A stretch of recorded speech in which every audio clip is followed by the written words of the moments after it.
Hello viewers, কেমন আছেন সবাই? টিউটোরিয়াল হেল্প টিপসের পক্ষ থেকে আপনাদের স্বাগতম। তো আজকে আমি যে বিষয় নিয়ে কথা বলবো সেটা হচ্ছে যে একটা কম্পিউটার থেকে কয়টা অ্যাডসেন্স অ্যাকাউন্ট খোলা যায় বা একটার বেশি অ্যাডসেন্স অ্যাকাউন্ট খুললে সেক্ষেত্রে কোনো প্রবলেম হয় কিনা। তো চলুন টিউটোরিয়ালে যাওয়া যাক।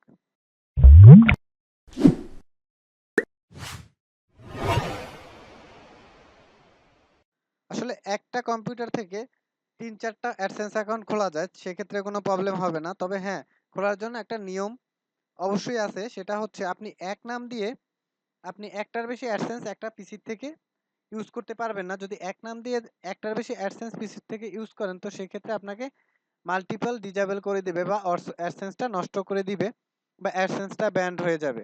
তো আপনার যদি একটা কম্পিউটার থেকে ৩-৪টা অ্যাডসেন্স খুলতে হয় সেক্ষেত্রে আপনারা বিভিন্ন নামে আপনারা অ্যাডসেন্স খুলতে পারেন। তো সেক্ষেত্রে কোনো প্রবলেম হবে না। কারণ ইউটিউব আপনাকে একটা রাইট দিছে যে একটা ফ্যামিলিতে ৩-৪ জন ইউটিউবার থাকতে পারে। তো সেক্ষেত্রে যদি একটা পিসি হয় তো বিভিন্ন নামে অ্যাডসেন্স গুলা হতে পারে।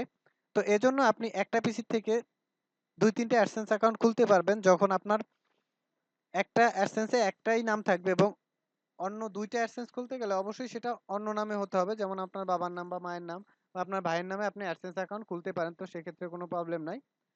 তো আশা করি হয়তোবা এই কোশ্চেনটার সলিউশন আপনারা পেয়েছেন। তো ভালো থাকবেন সবাই এবং আমার ভিডিওটি যদি ভালো লেগে থাকে অবশ্যই লাইক, কমেন্ট এবং শেয়ার করবেন এবং আমার চ্যানেলটি অবশ্যই সাবস্ক্রাইব করবেন এবং ইউটিউব সংক্রান্ত যদি কোনো তথ্যের প্রয়োজন হয় সেক্ষেত্রে আমার ফেসবুকে একটা পেজ আছে ইউটিউব হেল্প টিপস। তো সেখানে আপনারা জয়েন থাকতে পারেন। আমি ডেসক্রিপশন বক্সে সেই লিংকটা দিয়ে দিব। তো ভালো থাকবেন সবাই। আজকে এই পর্যন্ত। আল্লাহ হাফেজ।